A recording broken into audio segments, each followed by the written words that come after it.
Hello everyone, আসসালামু আলাইকুম। আজকে হচ্ছে চতুর্থ রমজান। তো ঘড়িতে বাজে এখন পুরোপুরি 5টা। রান্নাবান্না বসিয়ে দিয়েছি, এদিকে সমস্ত ফ্রুটস কাটা আমার কমপ্লিট হয়ে গেছে। তোমাদেরকে দেখাই চলো কি কি রান্না করছি আমি আজকে। এখানে আমার ছোলা ভুনা হয়ে গেছে, আর এখানে ডাল ভেজিয়েছি, এটাকে এখনো ম্যারিনেশন করানো হয়নি। এদিকে সমস্ত ফ্রুটস আমি কেটে নিয়েছি। এইখানে বসিয়েছি আমি রাতের আর ভোরবেলার রান্না।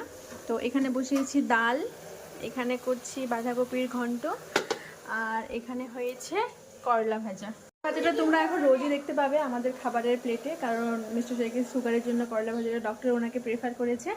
তো এই হচ্ছে রান্নাবান্নার আপডেট। আর একজনকে দেখো কি করছে না, বাড়িতে বসে বসে বোর হচ্ছে, তো দোকানে গিয়ে এই সমস্ত কিছু কিনে নিয়ে এসেছে, এখন নিজে দোকান নিয়ে বসে পড়েছে। তো এই হচ্ছে আজকের দিনের আপডেট। তোমাদের রোজাগুলো কেমন কাটছে কমেন্ট করে অবশ্যই কিন্তু জানিও। তো দেখা হচ্ছে নেক্সট ভিডিওতে।